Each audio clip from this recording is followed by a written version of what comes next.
जय माता दी दोस्तों, हमारे YouTube चैनल में आपका हार्दिक स्वागत है।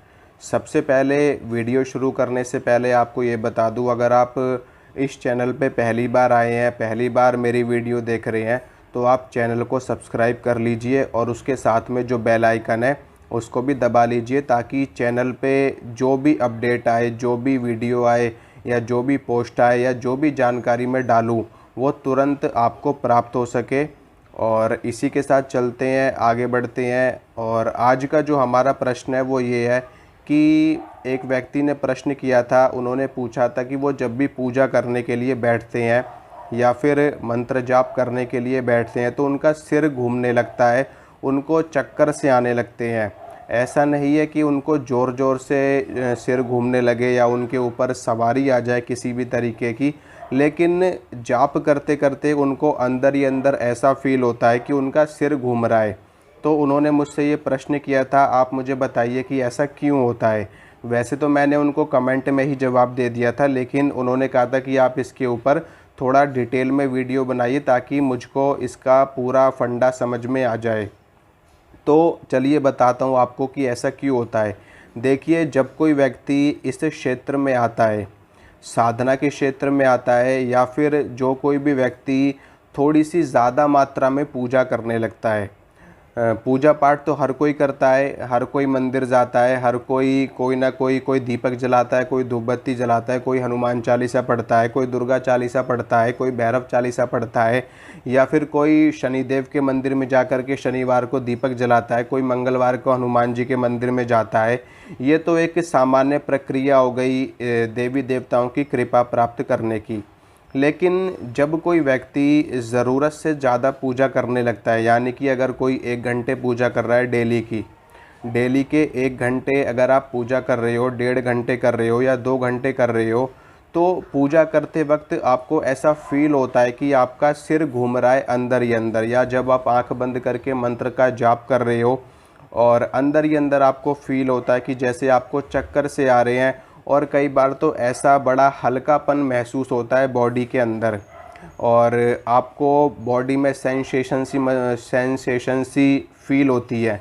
जैसे कई बार पैरों पे फील होता है कि कुछ चल रहा है, या फिर कुछ चींटियां सी काट रही है, या फिर आज्ञा चक्र पे सेंसेशन महसूस होती है, यहाँ पर नाक के इधर के हिस्से पे सेंसेशन महसूस होती है, और इसके साथ में आपके सिर में इस हिस्से में सेंसेशन फील होती है, इधर के हिस्से में सेंसेशन फील होती है। इसके अलावा इधर नाभि के पास में सेंसेशन फील होती है, हाथों के ऊपर हल्की हल्की सेंसेशन सी फील होती है। ऐसा लगता है जैसे कोई कोई कीड़ा सा चल रहा हो, या कोई चींटी सी चल रही हो, या फिर कुछ खुजली सी हो रही हो, इस तरह की सेंसेशन फील होती है। और सेंसेशन फील होती है, इसके साथ में चक्कर से भी आते हैं। ऐसे लगता है जैसे हम इधर को गिर रहे हैं या इधर को गिर रहे हैं, या हमारा सिर घूम रहा है। तो ये चीज़ क्यों होती है, मैं आपको बताता हूँ। जब हम पूजा करने के लिए बैठते हैं और जब हम मंत्र का जाप करते हैं तो ब्रह्मांडीय ऊर्जा हमारे ऊपर गिर रही होती है।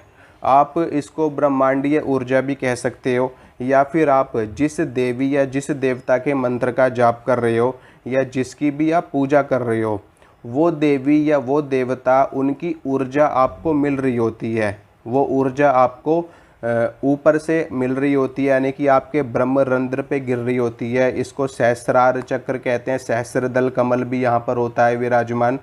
तो यहाँ पर वो शक्ति गिर रही होती है, यानी कि वो देवी या वो देवता आपके ऊपर शक्तिपात कर रहे होते हैं। शक्तिपात कर रहे होते हैं, क्यों कर रहे होते हैं शक्तिपात? क्योंकि आपकी कुंडलिनी शक्ति को जागृत करना होता है। और जब आप उनके मंत्र का जाप करते हो तो उनसे आपको एनर्जी मिलती है, यानी कि आप उनको अपने पास बुला रहे होते हो, उनका आवाहन कर रहे होते हो, उनकी ऊर्जा को अपने अंदर बटोर रहे होते हो, समेट रहे होते हो। तो होता क्या है, जब हमारे चक्कर घूमना शुरू करते हैं, जब हमारे शरीर पे वो ब्रह्मांडीय ऊर्जा ऊपर से गिरती है, तो हमारे चक्र रोटेट होने लगते हैं। आपने टरबाइन सुना होगा, जिस प्रकार से पानी से बिजली बनाई जाती है, टरबाइन के ऊपर बहुत तेज़ी से पानी गिराया जाता है या उसको बहुत तेज़ी से घुमाया जाता है तो बिजली बनती है। ठीक है, बिजली जनरेट होती है, इलेक्ट्रिसिटी बनती है। इसी तरीके से जब हमारे चक्रों पे ऊपर से ऊर्जा गिर रही होती है तो हमारे चक्र भी रोटेट होने लगते हैं और ये भी एक विद्युत उत्पन्न करने लगते हैं, जिसे कहते हैं कुंडलिनी शक्ति जागृत होने लगती है। मूलाधार चक्र पे आती है, स्वादिष्ठान पे आती है, पहले ऊपर से गिरती है एनर्जी हमेशा। हम ऐसा नहीं कि नीचे से जागृत होना शुरू होती है, पहले हमेशा शक्ति ऊपर से प्रवेश करती है। ऊपर से प्रवेश करके सबसे पहले आपके शरीर को शुद्ध करती है। शुद्ध करने के बाद फिर एक एक करके आपके चक्र जागृत होना शुरू होते हैं। तो जब ये चक्र ऐसे ऐसे घूमते हैं, जब ये चक्र अपनी स्पीड पकड़ते हैं, घूमना शुरू होते हैं, तो उसी वक्त हमको फील होता है कि हमें चक्कर से आ रहे हैं। जब हमारा ब्रह्मरंध्र और जब हमारा आज्ञा चक्र ये जब घूमता है तब हमें चक्कर आना महसूस होता है, जैसे हमें चक्कर आ रहे हैं। और जब हमारा हार्ट का चक्र जब घूमता है तब हमें बेचैनी सी होती है, तब हमें घबराहट फील होती है, उल्टी के जैसा मन होता है। और जब हमारा ये थ्रोट चक्र, इसे कहते हैं विशुद्धि चक्र, जब हमारा ये वाला चक्र घूमना शुरू होता है तब हमें यहाँ पर ऐसा महसूस होता है जैसे कि कुछ यहाँ पे अटका हुआ है, जैसे कि कुछ अटक रहा है यहाँ पे।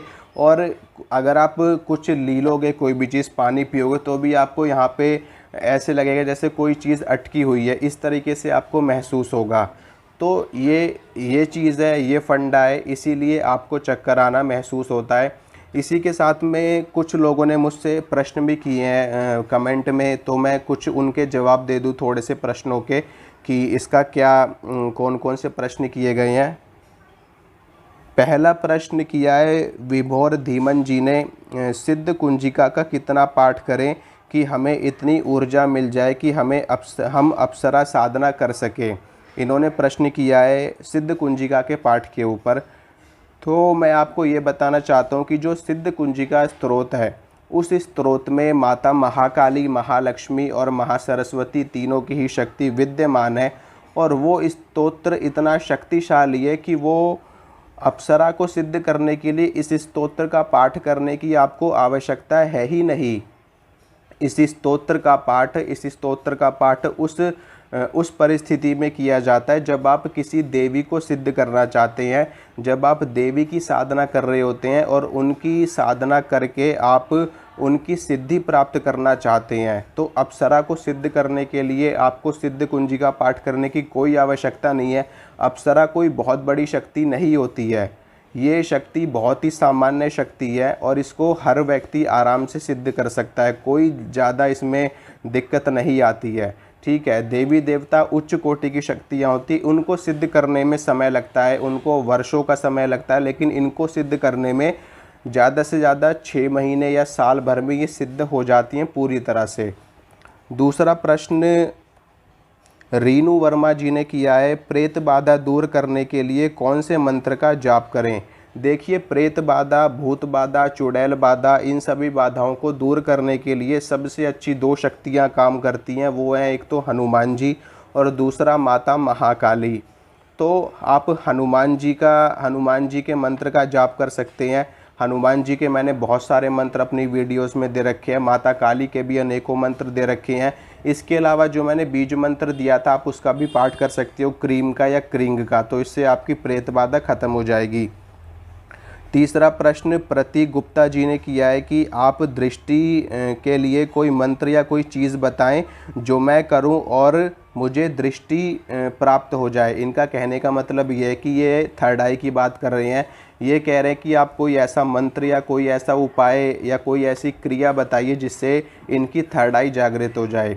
तो प्रतीक जी, मैं आपको ये बताना चाहता हूँ कि थर्ड आई जागृत करने के लिए गुरु मंत्र बहुत अच्छा माना गया है। अगर आपको गुरु मंत्र मिला हुआ है अपने गुरु से, तो आप गुरु मंत्र का जाप करिए। गुरु मंत्र के जाप से थर्ड आई अपने आप जागृत हो जाती है।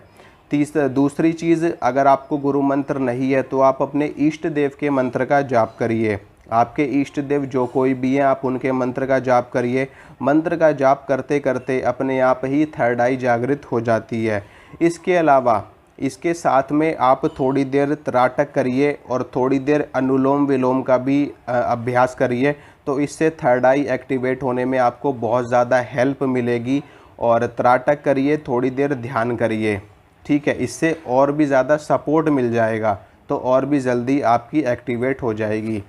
इसके बाद चौथा प्रश्न है, अगर किसी के ऊपर देवी देवता आते हो तो क्या हम उनसे अपनी शक्ति के बारे में पूछ सकते हैं? ये प्रश्न सोनू कुमार जी ने किया है। तो सोनू कुमार जी, मैं आपको ये बताना चाहता हूँ कि बिल्कुल पूछ सकते हो आप। अगर किसी व्यक्ति के ऊपर देवी देवता की कोई सवारी आई है या उनके गणों की कोई सवारी आई है, तो बिल्कुल आप अपने बारे में पूछ सकते हैं, अपने परिवार के बारे में पूछ सकते हैं। लेकिन अगर वो देवी देवता हैं तो आपको ज़रूर उसका जवाब दे देंगे। अगर कोई भूत प्रेत सामने खेल रहा है तो वो आपको जवाब नहीं दे पाएंगे। इसके बाद बहुत से लोगों ने प्रश्न किया वशीकरण के ऊपर, कि वशीकरण के ऊपर आप लोग बताइए। देखिए, मैं आपको ये बताना चाहता हूँ कि वशीकरण के लिए आप साधना कर सकते हो और किसी भी व्यक्ति विशेष को आप वश में करने के लिए कोई उपाय कर सकते हो या कुछ प्रयोग कर सकते हो। लेकिन मैं आपको यही कहना चाहूँगा कि आप कोई उपाय करोगे या कोई साधना करोगे तो किसी एक व्यक्ति को वश में कर पाओगे। मैं चाहता हूँ आप अगर वश में करना चाहते हो तो अपने अंदर ऐसी आप क्वालिटी लेकर के आइए, या अपने ऑरा को, अपने आभा मंडल को चुंबकीय बनाइए, मैग्नेटिक फील्ड अपनी ज़्यादा से ज़्यादा एक्टिवेट करिए, जिससे लोग अपने आप ही आपकी तरफ आकर्षित हों, अपने आप ही आपकी तरफ खींचे चले आएँ। उसके लिए आप कामदेव के मंत्र का जाप कर सकते हो। ओम कामदेवाय विद्महे रति प्रियाय धीमहि तन्नो अनंग प्रचोदयात्। कामदेव गायत्री मंत्र है, आप इसका जाप करिए। इससे आपके अंदर आकर्षण शक्ति आएगी, सम्मोहन की शक्ति आएगी, वशीकरण की शक्ति आएगी और हर कोई व्यक्ति आपकी तरफ खींचा चला आएगा। इसके अलावा आप भगवान श्री कृष्ण के मंत्र का जाप कर सकते हैं, ओम क्लीं कृष्णाय नमः या फिर ओम क्लीं कृष्णाय नमः। इस मंत्र का जाप करने से भी सम्मोहन की और आकर्षण की शक्ति प्राप्त होती है हमें। और इसके अलावा आप इसमें क्लिंग बीज मंत्र का भी जाप कर सकते हो। सिर्फ क्लिंग क्लिंग क्लिंग इसको भी आप पढ़ोगे तो भी आपके चारों तरफ आकर्षण शक्ति बढ़ेगी, चुंबकीय तत्व बढ़ेगा और आप किसी को भी अपने वश में आसानी से कर पाओगे। इसके अलावा और भी प्रश्न पूछे गए हैं। एक प्रश्न पूछा गया है, ब्रह्म राक्षस कौन होते हैं? ब्रह्म राक्षस के बारे में मैं आपको थोड़ी सी जानकारी दे दूं। देखिए, ब्रह्म राक्षस वो होते हैं जब किसी ब्राह्मण की अकाल मृत्यु हो जाती है या फिर एक्सीडेंट में, दुर्घटना में आकर के, बीमारी के कारण, और तो जब अकाल मृत्यु हो जाती है तो उन्हीं की आत्मा ब्रह्म राक्षस का रूप धारण करती है ब्राह्मण की। तो ये बहुत ही शक्तिशाली होते हैं क्योंकि ब्राह्मणों को वेदोक्त ज्ञान होता है, तंत्रोक्त ज्ञान होता है और ब्रह्म का स्वरूप होने के कारण इनको ब्राह्मण कहा जाता है। और वैसे तो ब्रह्म के स्वरूप सभी हैं, लेकिन इनका जो स्थान बताया गया है ये ब्रह्म बताया गया है, यानी कि ब्रह्मरंध्र के कारण इनका ब्रह्म का स्थान बताया गया और इसी कारण से इनको ईश्वर ने पूजा पाठ, हवन यज्ञ इत्यादि करने की आज्ञा दी है और इसी कारण से ये बहुत शक्तिशाली होते हैं। जब अगर आपने किसी भी ब्रह्म राक्षस की आत्मा को सिद्ध कर लिया तो आप असाध्य से भी असाध्य कार्य उनसे करवा सकते हो, लेकिन इनको वश में करना बहुत ही ज़्यादा कठिन होता है, बहुत ही ज़्यादा मुश्किल होता है और ये जिन्न से भी ज़्यादा शक्तिशाली होते हैं। तो ब्रह्म राक्षस एक ब्राह्मण की आत्मा होती है, भटकती हुई ब्राह्मण की आत्मा ब्रह्म राक्षस का रूप धारण करती है। अगर ये आपको चाह लें कि आपको बर्बाद करना चाहते हैं तो इनको कोई शक्ति नहीं रोक सकती, क्योंकि इनको हर चीज़ का ज्ञान होता है। हाँ, कोई व्यक्ति विशेष हो जो साधनाएं करता हो, जिसको जानकारी हो इन सब चीज़ों के बारे में, तो वही व्यक्ति आपको इनसे मुक्ति दिलवा सकता है, या फिर आप खुद साधनाएं करके देवी देवताओं का पहरा लगा करके इनको आप दूर कर सकते हो, क्योंकि ये सात्विक होते हैं। ब्रह्म राक्षस जो होते हैं ये सात्विक होते हैं और ये शराब से, मांस मदिरा से, इन सब चीज़ों से दूर रहते हैं। तो इनको अगर आप रिझा लो, इनको आप आराम से अपने मोह में कर लो, इनको वश में कर लो, तो सरल है इनके ऊपर नियंत्रण प्राप्त करना। तो ये कुछ प्रश्नों के मैंने जवाब दिए और थोड़ी सी जानकारी दी। अगर आपको अच्छी लगी है तो आप वीडियो को लाइक कीजिए, शेयर कीजिए, चैनल को सब्सक्राइब कीजिए। फिर मिलूँगा आपसे अगली वीडियो में। जय माता दी।